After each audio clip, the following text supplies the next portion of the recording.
Maheshwar sir या ठिकाणी उपस्थित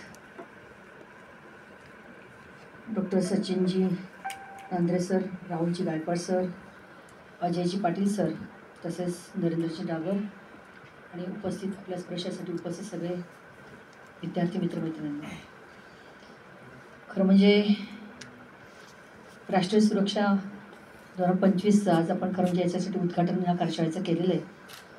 म्हणजे अशी वेळ का यावी हा एक मोठा प्रश्न आहे. अशा कार्यशाळा घ्यायची आपल्यावर येते म्हणजे आपणच आपल्या काही गोष्टींचं म्हणतो, आपणच आपले स्वतःचे दुश्मन तर नाही ना, अशी मला कधी कधी म्हणावं वाटतं. इथे एक छोटा किस्सा मी सांगेल. माझी मुलगी होती, नवीनच गाडी शिकली होती, 18 वर्ष पूर्ण झाले होते, लायसन दिलं होतं आणि घराच्या कोपऱ्यावरच तिची गाडी पकडली. तिने मला केला फोन, आई माझी गाडी पकडली, माझी गाडी सोडव. म्हटलं का पकडली गाडी? म्हणजे मी लायसन विसरले. म्हटलं मी नाही सोडणार, तू कोर्टाकडनं काढून दे. मी तिची खरंच सांगते, मी गाडी नाही सोडवली. आम्ही राजकीय क्षेत्रामध्ये काम करतो, दिवसभरात गाडी सोडवण्याचे कमीत कमी 2-3 फोन तरी असतात की ताई गाडी पकडी, गाडी सोडवा. कार्यकर्त्यांसाठी ते फोन करणं आमचं काम आहे, आम्ही करतो. पण मी माझ्या मुलीला असं म्हटलं की मी जर आज तुला गाडी सोडून दिली, तुला कायम माझा आधार घ्यायची वेळ पडेल आणि कायम त्या कुबड्या घेऊन तू जगावं असं मला वाटत नाही.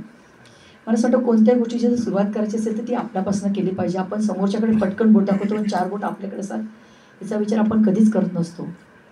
मी तर खूप प्रवास करते, म्हणजे निम्म्याच्यावर आयुष्य प्रवासातच गेलं आहे. माझ्या मुली जेव्हा लहान होत्या तेव्हा मला विचारायचं आहे, आई तुझं घर कुठे झालं? माझं घर म्हणजे माझी गाडी, हे त्यांना हवे. त्यामुळे ॲक्सिडेंटचं प्रमाण हे खूप आहे. 3 वेळा मी वाचले. कधी कधी आपली चूक नसते, मागून कोणतरी येऊन गाडी ठोकून जातं. उभी गाडीसुद्धा माझी ठोकली आहे. पण आता ह्या गोष्टीचा जेव्हा आपण विचार करतो तेव्हा खरंच वाटतं की किती गोष्टींची आपल्याला माहिती नसते, कितीतरी गोष्टी आपण किती छोट्या छोट्या चुका करत असतो. सरांनी जो आता अनुभव सांगितला की ज्या 2 मुली गेल्या ऑन दी स्पॉट, एक 27 वर्षाची होती आणि एक अगदी 16-17 वर्षाची होती. ती आमच्या कार्यकर्त्याची मुलगी होती आणि तिचं बच्चू 4 महिन्याचा रस्त्यावर फेकलं गेलं होतं.